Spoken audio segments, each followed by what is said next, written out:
روزانه درسونه کیږي ښکلي عالمان دي دا د مدرسه احیاء العلوم سید آباد تبا ګلان نعمتونه هم د همیشوالي دي. نو وی ووایه دوی ته چې زه تاسو ته د دې څیزونو نه یو غوره څیزونه ښیم. هغه څه شی دی؟ هغه د متقیانو دپاره الله د طرف نه ورکړی شوي انعامونه جنت دی. دلته الله د دریو څیزونو ذکر کړی، د جنت او د جنت کې د بیبیانو او خپل درزه. دا درې عظیم الشان نعمتونه الله جل جلاله چې دی نو په دې آیات کې مخې ته ذکر کړه چې ګوره څوک فرهیزګاره شي او الله جل جلاله یادو کې او هغه نه غافله نه وي،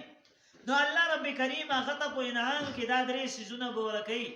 نمبر 1 جنات داسې جنتونه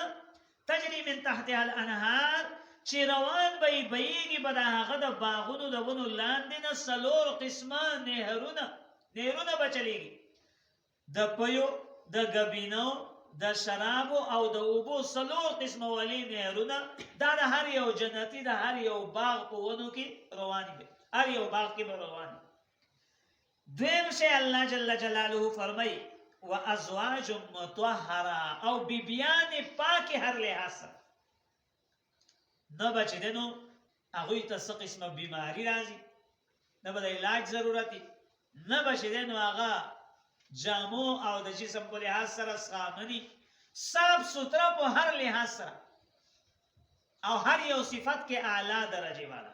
او ټولو نه غټ خبره او لوی نعمت د الله جل جلاله و رضوان من الله، د الله رضا چې الله به جنتیانو ته ووایي چې زه درنه راضي یم او داسې راضي یم چې هېڅ چېرته به نه خفه کېږم، اوس به چېرته زما خفقان د تاسو نه نه راځي. مخکې الله جل جلاله د جنتیانو د متقیانو د فرهیزګارانو خلکو څه صفتونه بیان کړي. یقولون ربنا اننا آمنا، چې دوی دا دعا کوي الله نه چې ای الله مونږ ایمان راوړی دی فاغفر لنا، ته مونږ وبخښه. یوه خبره دا معلومه شوه د دې ځای نه چې ایمان د ده به اظهار به مضبوط طریقې سره کوي او په نورو خبرو د دین کې به ځان کمزوری ګڼي او د نورو خلکو نه به کم ګڼي او بخښنه به غواړي الله نه په کوتاهي او په کمي باندې.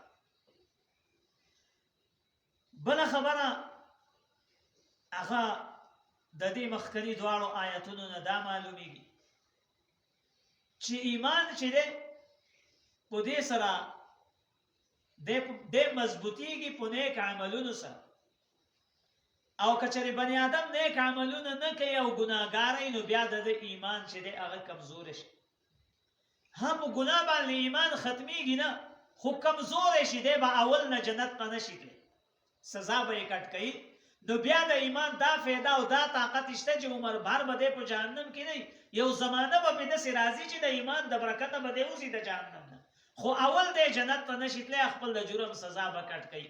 او چا چې ځان فرهیزګاره ساتل دی نو د ده ایمان به دومره مضبوط وي چې دی به اول نه الله جل جلاله جنت ته رالیږي.